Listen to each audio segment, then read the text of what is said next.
On a small, relatively insignificant island just off the coast of southeastern Australia, there lies a very significant 4.5 kilometres of bitumen. Phillip Island Circuit, with its fast and flowing layout, has thrilled drivers for over half a century. And that's exactly what attracts the prestige power of the Vodka O Australian GT Championship.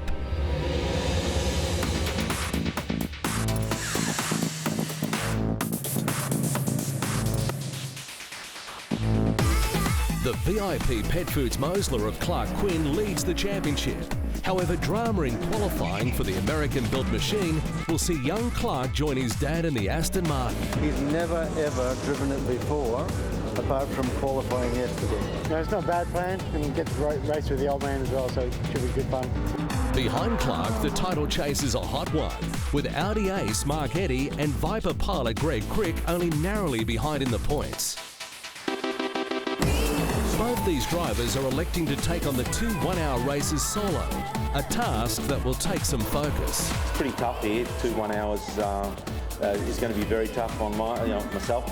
An added incentive for Crick and Eddy is the Australian Tourist Trophy, a prestigious honour first won by Sterling Moss in 1956. Although both drivers are eligible, Crick is confident of success. It's a track that suits the car. It likes the fast open spaces, you know, the big sweeping corners. We've got good downforce and the car works really well on those sort of corners.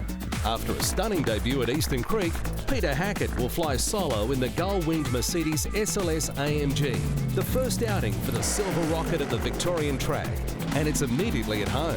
A modern European GT car loves fast-flowing circuits like you've seen racing around the world, and Phillip Island is definitely that type of track. It's my favourite track. I would call it one of my home tracks. With 2 one-hour races, the workload can be spread, and this round sees a few new faces in the field. Angelo Lazarus in the giant-killing Lotus pairs up with seasoned racer Barton Moore, who took the Exees GT3 to a second-row qualifying position, much to the surprise of everyone. Well, it was a bit quicker than even I expected. I was hoping a 33 we could get out of it, but a 32.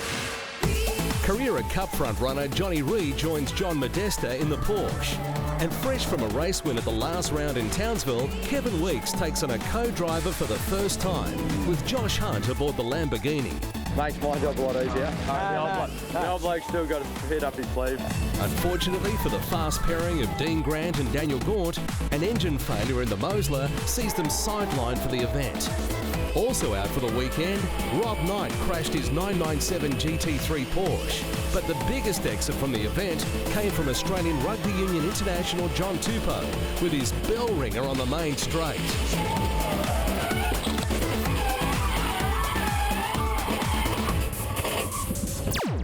Exotic cars, a fast circuit and plenty of time to go racing. It's round 5 of the Vodka O Australian GT Championship.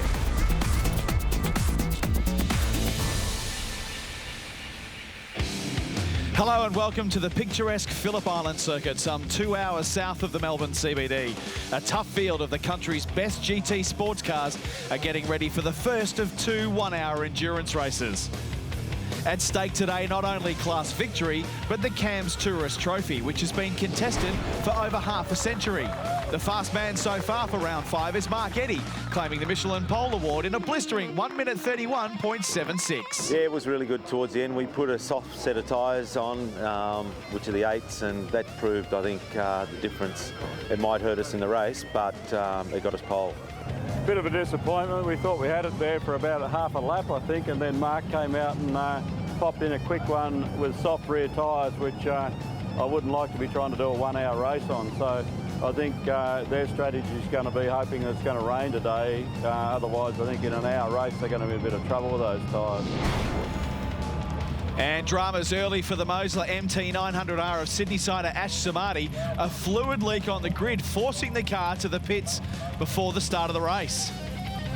Look, it was an oil line that came loose. Yeah, we spent and checked the car last night, and it was everything looked fine, everything looked good. And then on the dummy grid there, it was about 2 minutes to go, and someone noticed an oil leak. So, yeah, there was no other signs. But what do you do? So joining me in commentary for this weekend's racing, Warren Luff from Gulf Western Oils Racing. Warren, what a fantastic circuit. The drivers always love coming here. Look, this circuit is ideally suited to these GT cars. Top speed about 260 kilometres an hour and several really good passing opportunities. So the Penfold Audi Sport pace car leads the vehicles out onto their warm-up lap. And at the back of the grid, Tony Quinn in the sole remaining VIP entry after a failure in the Mosler. The Mosler had an oil leak yesterday and it's too dangerous to send it out, and Clark's leading the championship. So he's jumped in the Aston for this weekend. He's been holding off for about 2 years, letting me drive this car, and you know, finally got around to it today or yesterday. So, You feeling any pressure? A little bit, no more than he is, probably less than he is. I actually prefer the Mosler more than the Aston. The steering's very heavy, and you know, his seat position's slightly different. And I'm steering the car up here, and it's like holding a hammer up like this for you know, half an hour, which is. So you're difficult. saying your father's fitter than you are? I don't want to admit it on national TV, but there's a chance. And this is how they'll line up for race one of the weekend. Mark Eddy from pole position. Greg Crick will start out of second. Peter Hackett out of third. Kevin Weeks in the Lamborghini will start from fifth. And a great qualifying effort from Ian Palmer in the Dodge Viper.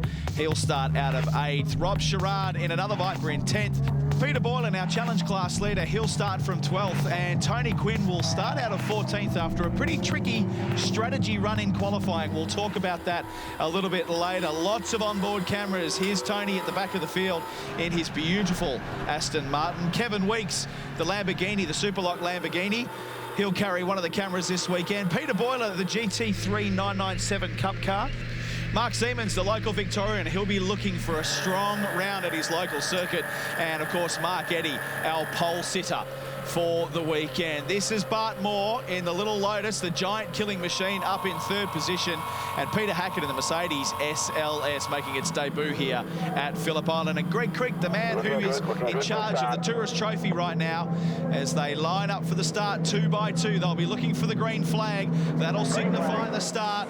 It's flown, and they're away. Mark Eddy got a brilliant jump on the field. Kevin Weeks down the inside of the SLS of Peter Hackett. That's brave on cold tyres. He certainly timed the start of that race well and was able to get up the inside, and he's into third.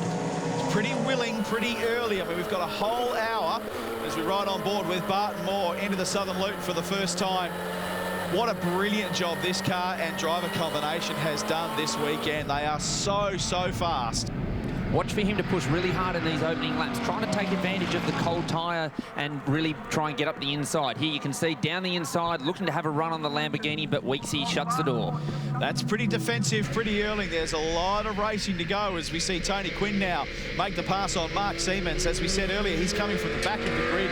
It's not going to take him much time to get through this field. He's playing a very distinct strategy game. We'll talk about that a little bit later on, see if it actually works. It all comes down to play with time in the pits and all that kind of thing. So Kevin Weeks through the hay shed on the approach now to Lukey Heights. It's nice and tight on that line. Probably, a little bit too tight. Got very sideways. Yeah, trying very hard. And as he said, in these opening laps, it's cold tyres, really trying to get the most out of them, but trying to sort of also conserve tyres because, as you said, these 1 hour races, it's all going to be won and lost based on tyre strategy. And Greg Crick, he's a tricky driver. He's been around for a lot of years. He positioned the car beautifully, so it wasn't going to be an easy pass for Weeks as they make their way onto the main straight. Eddy has gapped them quite well in only one lap. Those soft Michelin tyres coming up to temperature very quickly.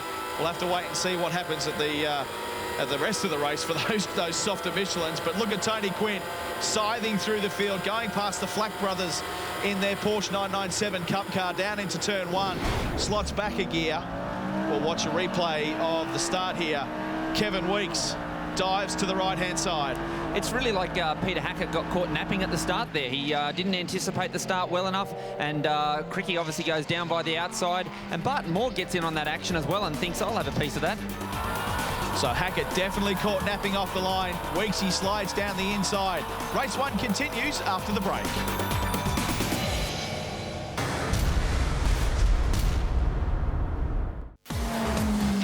Welcome back to race 1 here at Phillip Island for the Vodka O Australian GT Championship. Riding on board with Bart Moore now Still pushing very hard in the little 4-cylinder Lotus. Oh, look at Weeksy, very, very late and very loose through the middle of Southern Loop. Probably went in a little bit too hard, got the car out of shape, and that enables Barton to get a run on the exit. And this will be a clean move down into the Honda hairpin. Thanks very much. And that brings the little Lotus up to 3rd position for the moment. We've still got some pit stops to go. Weeks still pushing, though. You can see him diving to the outside, and all of this battling is allowing the other cars to catch up on the train. Yeah, these guys behind here are taking advantage of these guys sort of battling with each other and really trying to sort of get back into the fight. Still plenty of grip left for Eddie on those soft Michelin tyres. He's able to control that gap. Well, just right on board with Kevin Weeks here. Bit of a replay of the big moment he had through Southern Loop. That allowed Barton Moore to slide down the inside. So his tyres looking perhaps a little bit second-hand, Warren. Yeah, it's obviously for him it's quite a concern that the car's already this loose this early on in the race. These 1-hour races are really going to be torturous on the tyres, and it's going to be important for him that he can start to look after his tyres and conserve a little bit more. So the pressure starting to mount now on Mark Eddy in the Audi, but here's a great battle going on through the race. That's Tony Quinn pressuring the Superlock Lamborghini of Kevin Weeks. Unusually, we're seeing Quinny back in the field because he was pretty smart with his strategy, Warren. He was a little slower in qualifying, but what that means is he's going to have a shorter stop in his pit stop. Absolutely, they really took the gamble on a shorter pit stop and being able to help them at the end of the race, and you can see it's already starting to pay dividends in terms of that he's working his way back through the field. Oh, Weeks now, he's got the SLS Mercedes of Hackett round the outside, heading up over the top of Lukey Heights. They'll dive down to MG. Can Hackett get the job done? Yes, he does. A little lock up from Quinn in the rear there, but nice clean move from Hackett. That's certainly the long way to try and go around the outside over the top there, but it's got to bode well for Pete. It obviously means his car's got good balance. He's looking after his tyres to be able to, as I said, go the long way around there. It's a good reflection of the car. Whereas Kevin Weeks, he'd be hating this because he's falling back through the field. So we're looking at a pass now of Tony Quinn going right round the SLS. And also through the Superlock Lamborghini as well. So Quinn definitely on a charge, and more shots of Kevin Weeks getting very sideways. What an ugly car to be driving right now. Yeah, look, he's really got his hands full in that car there. He's I reckon by the end of 1 hour he's going to be looking forward to getting out of there. But this is definitely the battle of the race so far. Greg Crick in the Dodge Viper right up the back of the Audi R8, coming down into Honda hairpin. Oh, he almost went straight into the back of the Audi. And Barton Moore's trying to get a piece of this action as well, going down the outside. Look, maybe Mark is starting to suffer from those softer compound tyres. It's still quite early in the race to be seeing sort of tyre problems, but maybe this is the point where Mark's starting to struggle, and Cricky's really trying to take advantage of that.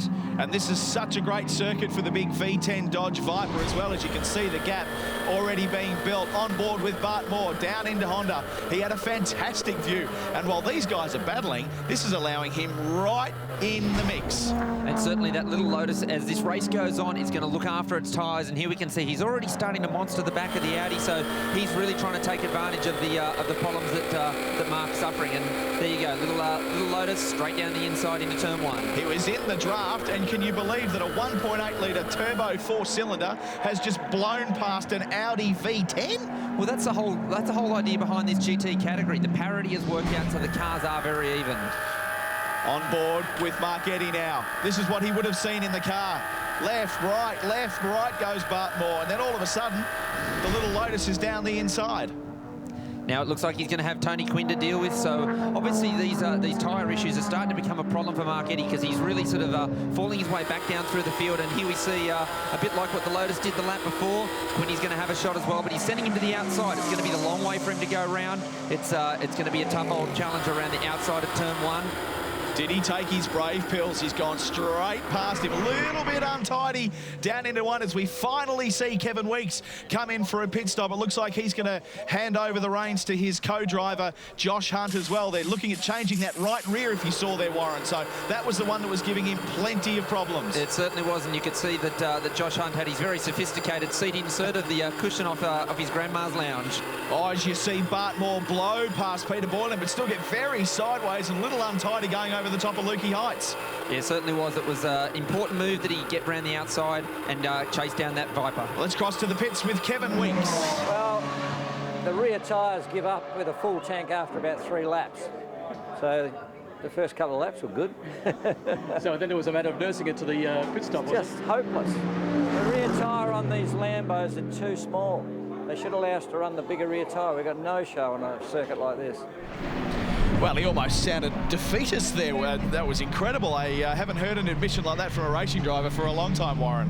No, he certainly, as we saw, he was having a lot of problems there, but Peter Hackett putting a move there on Mark Eddy, and obviously Mark's problems are continuing to get worse in that Penfolds Audi. And you would have to think, given the tyre degradation at this stage and how he's slowing up, that he's going to have to pit as we watch a replay now. Very easily done by Peter Hackett. The pass wasn't contested at all by Mark Eddy, so I'd imagine we'll be seeing him in the pits fairly soon for some kind of tyre change, as we now see Greg Crick in the Viper come in as well. The team will go to work. Tyre strategy is going to be really important for this Viper, and we see that the guys are actually going to just cross the front tyres, so side to side, so try and take some of the load off the working tyre. Peter Boylan making his way past Timothy Poulton in the Lotus Exige, as well as the big Viper. So plenty of passing being done out on the circuit there, although I'm surprised at the pace here of the Lotus. It's not looking as fast as it normally would, and he's taking an odd line here. I'd bank on his coming into the pits, Warren. Yeah, it's obviously these guys are a race within the race, so they're trying to sort of do their own thing, but also stay out of the way. Barton Moore's coming in to do his compulsory stop, and he's out. Angelo Lazarus will be in the car.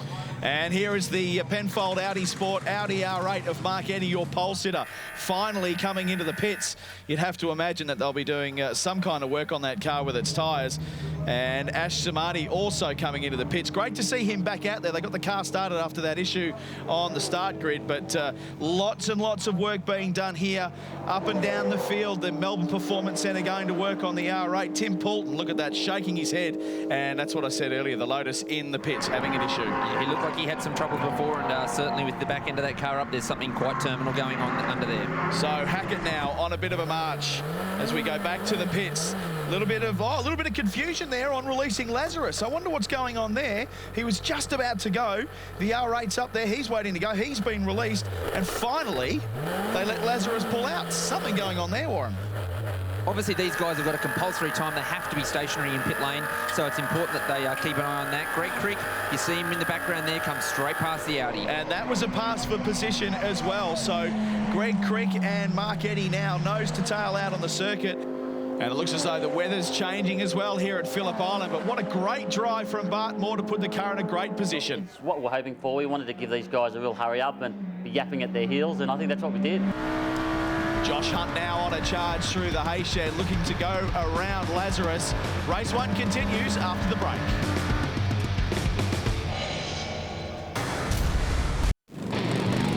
Welcome back to Phillip Island for the Vodka O Australian GT Championship as Peter Hackett in the Mercedes SLS makes his way into pit lane.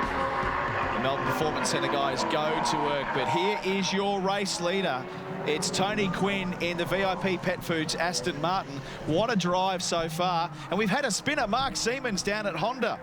Yeah, obviously he's made a bit of a mistake, but it's going to be important for Tony Quinn to be able to stretch that lead. Obviously Peter Hackett's back out on track now, and here we see on board with Mark Siemens, comes in, locks the rears and straight around all on his own. So obviously a bit of a mistake there, but he'll get going again. And this is a magnificent battle. This is all for position. So the Viper of Crick, the Audi of Eddy, and Josh Hunt now on a charge in the Lamborghini as Eddy gets the pass done on Crick. That's for third position. We're right on board with Crick now, and a bit of water on the screen, Warren. This is going to make it tricky for the drivers. It's going to be a big challenge for these guys, but Mark Eddy really made that move look very easy. Cricky didn't really contest it, and obviously Mark's through into third place.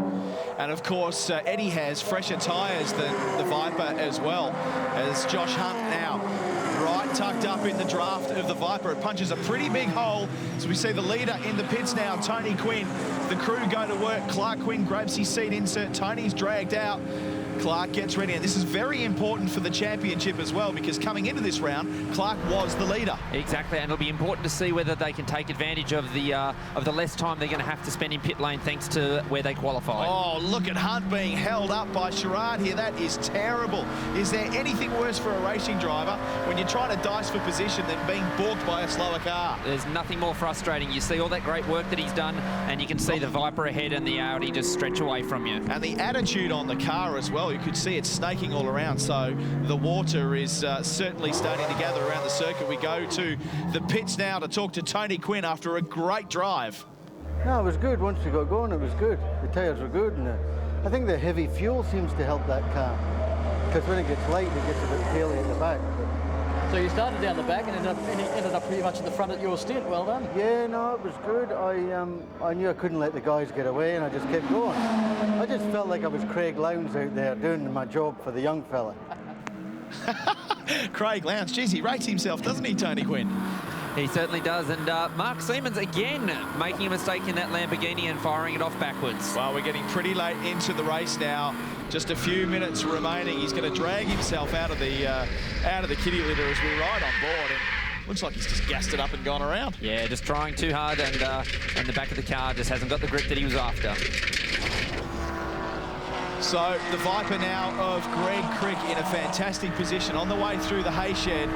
But he's got Josh Hunt all over. He had a big moment there on the exit of the hay shed, but he's keeping the momentum up. Yeah, Cricky had to get out of the throttle on the exit of the hay shed, gave Hunt a run on him, and he's going to try down the outside here. This is a sensational move, and that's a pass for fourth place.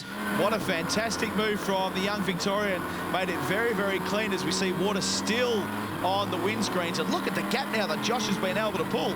Cricky's got nothing for him. Now, you kind of got to think that Greg's got a problem with that car, because he's a great campaigner. He's been racing for years, and to get around Greg is not that easy. We ride on board now with Crick. He was tucked up defensive right, but just enough grip on the Superlock Lamborghini to get the job done. Very, very clean move.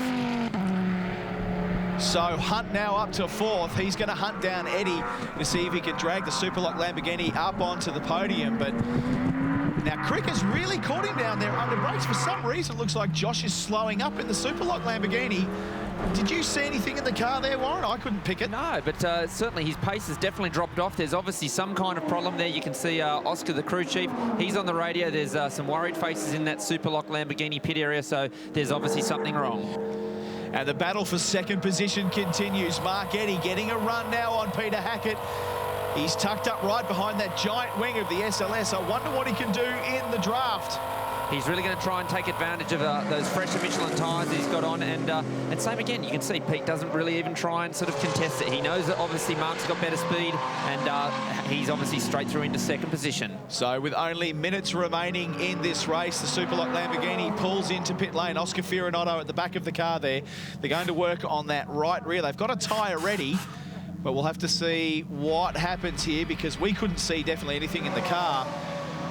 And the crew just shaking the wheel there. It looks like it might be some kind of hub problem. Yeah, there's something obviously that's not quite right there, and that's going to be terminal for them. Oh, very sideways. Clark Quinn off the southern loop. He's got Mark Eddy all over him. This is for the lead of the race. He's got fresh tyres on. Clark goes defensive right. What will Eddy do? He can try and get the over-under done, but it looks like Clark just locked up the rear brakes a little bit. The Audi's definitely got the pace advantage on the Aston, and you've really got to think it's only going to be a matter of time. He's got time is on his side. He's just trying to size him up and work out where he's going to pass him. Clark's not shy of squeezing him either. He didn't leave Eddy much room there, but now Eddy's got the run on him. This is the pass for the lead through the hay shed. Eddy has gone from pole position back through the field and now comes back into first with just minutes remaining. That was a great move. It looked like Clark got a little bit wide on the exit of the turn, maybe out on the ripple strip, and it was more than enough to allow Mark through into the lead. And we're not entirely sure whether that was grip or something else. We ride on board with Quinny. There you go. He's missed the gear. You could just see him fumbling on the gear shift. That allowed Eddy through. He will hate that, Quinny. And that's allowed Eddy to build a massive gap to the final corner. Coming down to the checkered flag. It's been a red letter weekend so far for the Penfold Audi Sport R8 as Mark Eddy takes race one here at Phillip Island for the Vodka O Australian GT Championship. It's smiles all around at Melbourne Performance Centre. Great drive from Tony Quinn, and Peter Hackett rounds out the podium. Ian Palmer, a great result as well in fifth. And the first of the challenge classes, John Modesta and Johnny Reid. Yeah, mate, it was brilliant. They really worked hard. The team, Penfold Audi team, really worked hard. So our strategy, it seemed to work. We had to use up our soft tyres. They didn't work in the race, and we went hards on the rear. and it it came down the last 3 or 4 laps. Yeah, no, it was good. The plan was to leave the old man in there for as long as we could, because he's doing such a great job. And with my inexperience in the car, the least amount of laps for me, the better. So I jumped in there in the end, and it was exciting to say the least. We're making progress on the car. That's the most important thing. The tyres went away on us a little, and that sort of held one hand behind our back, but it's still a good result. Number one, we're very happy, and we're looking for a better one this afternoon as well. So race one's been run and won. Stay with us after the break. There's another hour of GT action from Phillip Island.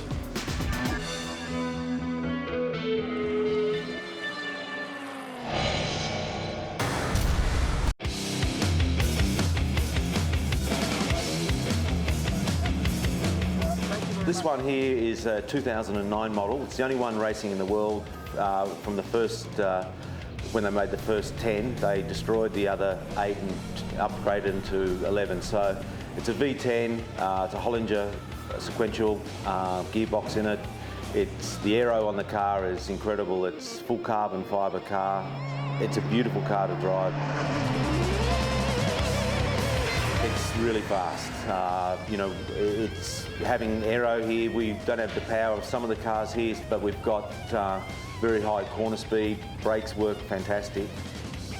Audi have now gone to steel brakes. This is a little bit unique too, having carbon brakes. At this year's Armour All Bathurst 12 Hour, Eddie was joined in the Audi by some racing heavyweights, with the trio finishing second, narrowly behind the highly rated internationals.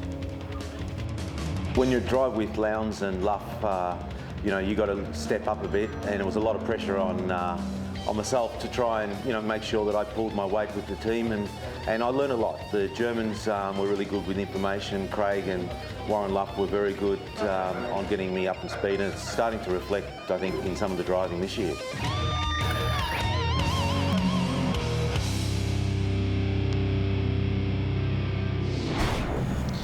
Getting set for race 2, and recently the Australian GT Championship found itself under new ownership and a new direction, and plans are in place to see an influx of new machinery in 2012. With the FIA European GT3 Championship overseas, they work on a very similar wavelength in terms of the cars. They do a very, very good job at the parity aspect of that. So therefore, we don't see a need to reinvent the wheel there. So it's highly likely that the ideology of the category going forward will be to introduce those cars, but possibly 12 months later than they do overseas, so that you'll see 12-month-old vehicles here in Australia racing under a very, very similar set of technical regulations and parity parameters. There'll be some more Audis, current spec Audis, as ran at the 12 hour last year. There'll be some 458 Ferraris on their way. I believe there's 4 or 5 of them coming, so yeah, it's looking really strong for next year. Why did I buy the category? I think it's probably one of the best categories in the country, and purely and simply because all the other categories seem to be the same. The V8s are the same, the Formula Fords are the same, Carrera Cup's the same. These things here, everything's different, and it appeals to a much broader spectrum of people. So the cars take to the circuit for the start of race 2 of round 5 of the Vodka O Australian GT Championship. Mark Eddy will start from pole position. Peter Hackett out of 3. John Modesta, first of the challenge class. He'll start from 6th position. And Damien Flack and his brother Adrian will start out of 8th. Mark Siemens in the Lamborghini will start from 10th. Kevin Weeks and Josh Hunt, after a very tough first race, they'll start out at 12th. That's Ash Samadi on screen. It's good to see him back after pulling into the pits and retiring the car in race 1. Rob Sherrard, we're on board with him, the Tasmanian, and Ash Samadi in his Mosler MT900 GT3. Hopefully he can have a better race this time, as the Penfold safety car heels off down pit lane. Again, the cars run side by side for this formation start. It's a bit of a cat and mouse game. They're all waiting to see that green flag and who's going to get the jump. Damien Flack there right up behind John Modesta. He's in the challenge class. Gear selected, eyes forward. Mark Siemens, he had a hard first race, lots of spins. They come down to the main straight, all eyes up at the starter's box, waiting for that green flag to fly, and that will signify another 1 hour race in the Vodka O Australian GT Championship. The revs and the speed start to rise, and the flag's flying to wear away for race 2. Mark Eddy, a great jump, and Tony Quinn just tucks in behind him. and it looks as though this time a much better start from Hackett. Yeah, Pete would have been kicking himself for that start in race 1, so he's straight away there into 3rd place. Flack going up the inside of John Modesta. No, can't get it done. Showed the nose, though. Let Johnny know that he was there, but the ProServe Porsche was awake to that little manoeuvre. And Tony Quinn's really wanting to get on the job in this race too. He's pushing hard all over the back of Mark Eddy, trying to look for a run down here into the Honda hairpin. And here's a pass by Greg Crick on the SLS as well. So Cricky not wanting to muck around. He wants to get on with the job. Oh, no. It looks as though Tony Quinn's just locked up the rears. That's caused mayhem behind. Damien Flack's gone around as well. They scatter like 9 pins. No harm, no foul at this stage, although Tony Quinn's finding it difficult to get back out onto the circuit. A little bit of moisture down there at Honda hairpin has caught a couple of the boys napping. Flack makes his way back onto the circuit and gets on with the job, but right up the front of the field, it's that Audi again. He has absolutely bolted, although he's got Crick all over the back of him now. And the big winner out of that exchange down at the Honda hairpin was Peter Hackett. He gained a spot for not having to do anything. Oh, the Team Erebus SLS was Johnny on the spot. He's closed the gap and now goes for the outside pass around Crick. V8 Mercedes power versus V10 Dodge American muscle. Who can bring it down onto the straight in 2nd place? They're side by side.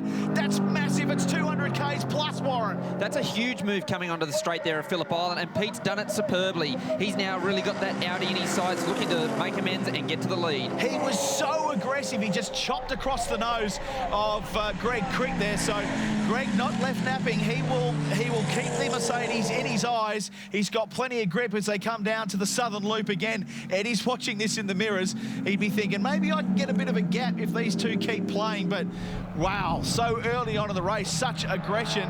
It bodes well for the rest of the race, and here comes the move.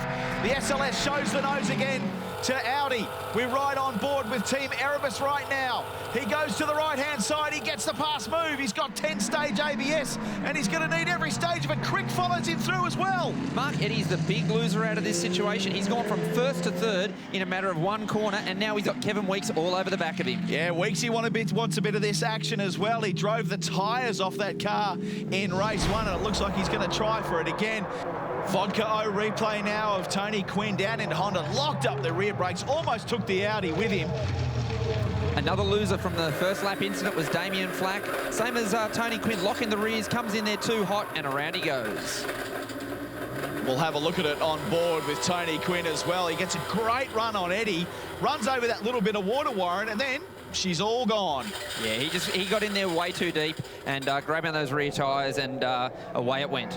And it's not easy to get those slicks out of the wet as well, as we watch a replay of the pass on Eddie by the Team Erebus SLS Mercedes. The Viper gets through, the Lambo gets through. It's a pass fest. And whilst those guys are battling up the front, Ash Samadi's making his way through from the back of the field. What a great pass on John Modesta. Nice and clean. Oh, Johnny, hold it together. No, he's gone around. He sort of took his eyes off the road there as Ash was passing him, and then it was all gone. Back to the leaders with Peter Hackett doing a great job of controlling the pace at the front there. Kevin Weeks down the inside. That's a pass for 3rd place. So Mark Eddy, is he trying to rely on the same strategy as race 1? Let the guys run away, get to the pit stop, and then try and sort of conserve towards the end of the race. Well, certainly, as you well know, at this circuit, tyre life is imperative. As we go on board with Mark Eddy, a very clean pass from the Superlock Lamborghini. Kevin Weeks riding a wave of confidence at the moment. He had a race win at the last round at Townsville, as Crick now sizes up the SLS Mercedes down into turn 1. Can he make the pass for the lead? He gets the job done. That's a great move down the inside there into turn 1. 2 cars going down there, 260 kilometres an hour at the end of the straight, giving each other plenty of room, and Cricky's through into the lead. On board with Team Erebus SLS of Peter Hackett. Very nice move, and of course this is very, very good for Crick's championship as well. He comes into this round in 3rd place, and he's got Clark Quinn, who's now, or Tony Quinn, sharing the car with Clark, who's down the back of the field after that spin down at Honda hairpin. So Cricky will be been spoken to by his team. He'll know his championship position. But, oh, look at the pass by the SLS Mercedes of Hackett. Sneaks down at MG. That is a brilliant move. Yeah, that was almost too easy. You could see he had heaps more speed going over the top of the hill there, and Greg didn't even really try and sort of block it. So you've got to wonder, maybe, has Greg now got a problem? Well, he's a wily veteran. He's been around for a very long time, as you know, Warren Luff, and there's a lot to play for. There's race wins, a championship at play, the Cam's Tourist Trophy. He's not going to make any mistakes, and he's not going to risk those tyres as well. Although he gets back into the draft, another pass for the lead. Sensational GT racing at the island. The aerodynamic grip of these cars makes passing so good, and that's why they're so well suited to this track. So stay tuned for more action after the break.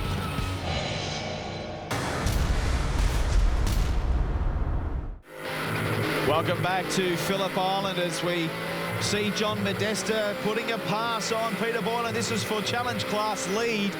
And Challenge Class, a place for the older GT cars to race. Unlike the current spec GT3 cars of Weeks and Hackett and Eddie, the older 997 Cup cars, the Lotuses of the like, they've got a place to race here in the Australian GT Championship, but in Challenge Class. Speaking of which, poor old Tim Poulton and Stig Richards once again pushing the Bundaberg Lotus back into the garage. Back to a battle of our leaders here. We've got Peter Hackett looking to monster the back of the big Viper there. And you can see at this point of the race, Pete's car just seems to be a little bit kinder on its tyres. The Viper's sort of running a little bit wide. Pete gets a run on the exit of the turn. Now the big run down to turn 3. He's on the inside, but this is going to put him to the outside coming into the Honda hairpin. It's going to be a case of, can he make it stick through here? Easy does it. And there's just such mid-corner grip on that SLS, the Team Erebus Mercedes. And we'll just watch a replay of it here. I mean, we're three-quarters of the way through the race. And have a look at the tyre life. It's a clean pass. The Viper's got nothing for him. Kevin Weeks, he's in a world of hurt there on the inside coming onto the pit straight there. I'd say he's got a flat tyre. Well, they had that issue in race 1 as well, and you could just see the back of the car sitting down. So the Penfold Audi Sport R8 gets past, and boy, oh boy, they'll be scratching their heads in the Superlock Racing camp this afternoon about those tyres. And another failure for the extra soft entry of Adrian and Damien Flack as well. That's a right rear. Oh, look at it scraping the back of the car. That's 2 cars within a lap that have had right rear tyre failures. So, and that shows us clearly what went wrong there with Damien Flack. Right rear tyre failure coming onto the pit straight there, and that's not a place that you want to have it happen. No, that could have been very, very ugly. Generally, if that happens, you find yourself hung up on the pit straight wall. So the car now making its way back round to the pits, but here's a pit stop. Kevin Weeks gets pulled out of the car, takes a deep breath, and it looks like Josh Hunt is going to slot in as well. And here's Ash Samadi. What a fantastic race he has had. Big comeback, now into 4th. Let's hope these ongoing tyre issues aren't a problem for Josh Hunt. Well, Hunt was certainly easier on the tyres this morning, but I don't know. We'll have a look at Kevin's tyres. Oh, have a look at that. Back rear, right rear just blew on us. It was getting really slippery the last 3 or 4 laps there. And what you hear is under braking, you hear a shudder, and that's a bit of a telltale that the right rear is going to go. So the Viper now of Greg Crick making his way into the pits. Clearly those tyres have screamed enough. And Hackett now, he is going to have to put a big effort in here to gap as fast and as far as he can so that he can get into the pits later on and get out back in front of Greg Crick. Mark Siemens now, the Victorian. He's having a tough round, but enjoying it. A local boy, got plenty of support here this weekend. Yeah, he certainly had a tough run there in race 1, so he'll be looking forward just to getting a bit of confidence back. Look at Ash Samadi. Almost went through the door of Greg Crick's Viper. Tony Quinn trying to make amends for that terrible start to the race. Straight round the outside of John Modesta in the hay shed there. He's really going to be looking to push on hard and trying to make up some of that lost time from that spin early on in the race. Well, it's very, very important for Clark Quinn's championship aspirations. He came into this round in the lead of the championship, but I don't know, with all of the spins and the mistakes, that could be in jeopardy right now. We're on board with Samadi. He puts a smackdown on Boylan coming down through turn 3. Watch the speed difference between a challenge class on the right and a championship class on the left. Samadi gets the job done. Yeah, it was good driving there by Peter Boylan. He didn't try and sort of crowd him going there into turn 3, so very smart manoeuvre. And Siemens now makes his way through the southern loop. A lot more settled in the car than he seemed this morning. Yeah, certainly. He's really looking to build his confidence after some spins in that race 1, but doing really well so far. And that's our race leader, the SLS Mercedes of Hackett in the pits, but the dramas continue for Tim Poulton in the Lotus. We had an issue with the engine. We didn't get to finish, we didn't get enough laps, so we didn't get to qualify, so we had a DNF. We thought we fixed the problem this race. Doesn't look like it, obviously.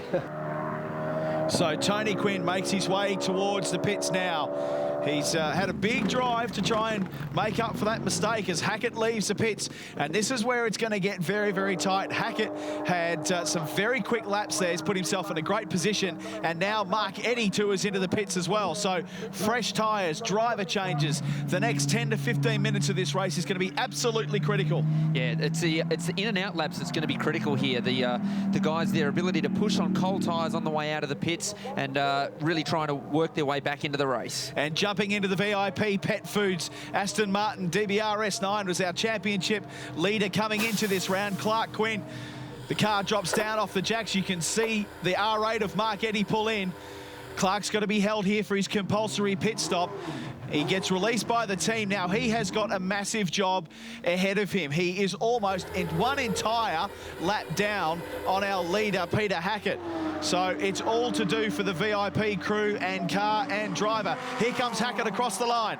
This is where you said it's going to be critical in terms of championship points. Clark's going to want to get his head down and really get back into a rhythm and start sort of focusing on getting a good result. And of course, he's pitted later than the Hackett SLS Mercedes, so he's got fresh tyres. But I guess with the freshest tyres is Mark Eddy. He joins, that's the Viper just ahead of him. That's second position. Eddy joins in third, but he's got a brand new fresh set of soft Michelins on that V10 R8. And there's lots of different cars and lots of different tyres. Michelin are the control supplier here, and they're a very important part of the Australian GT Championship. Motor racing is important to Michelin.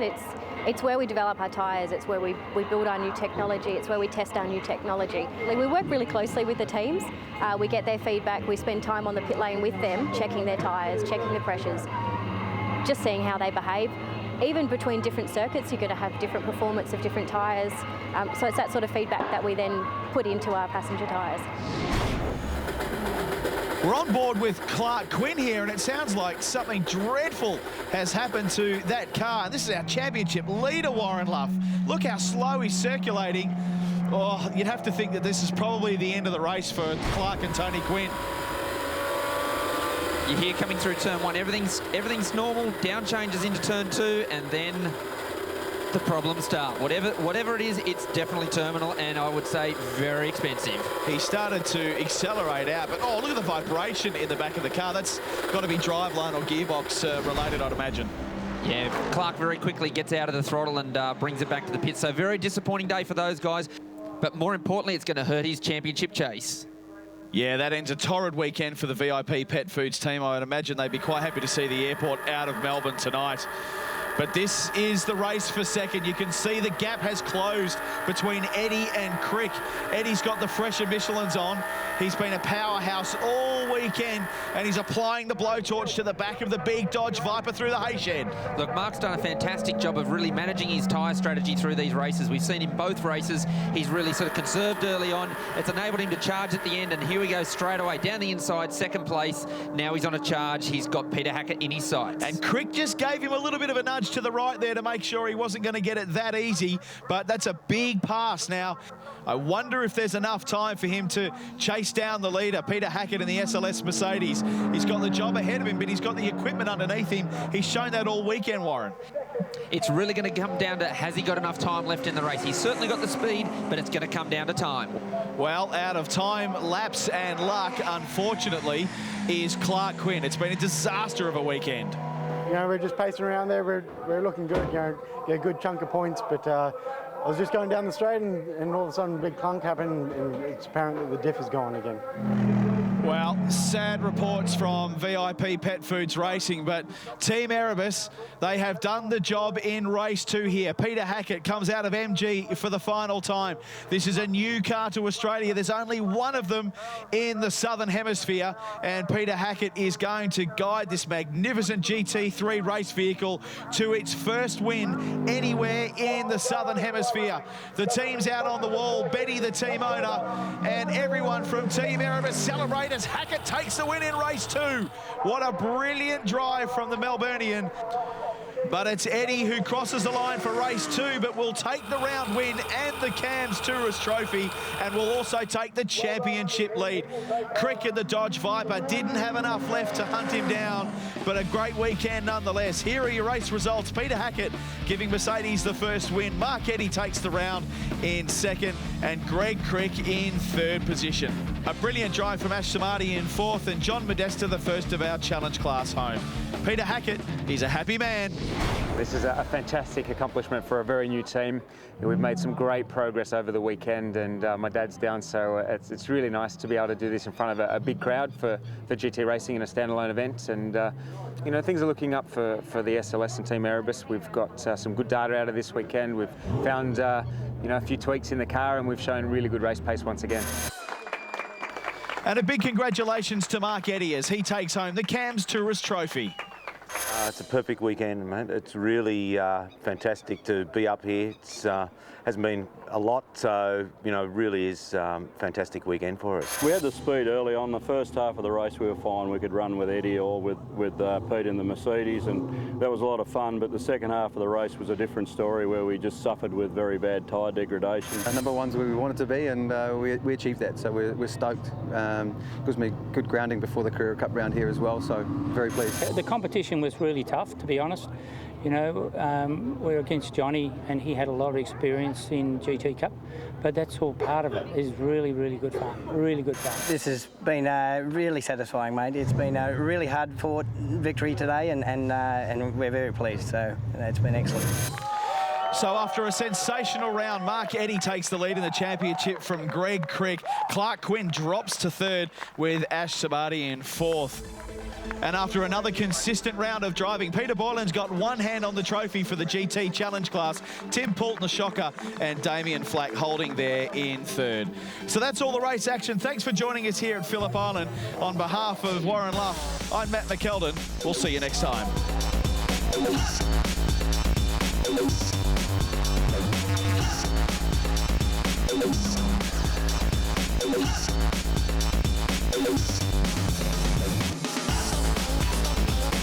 back.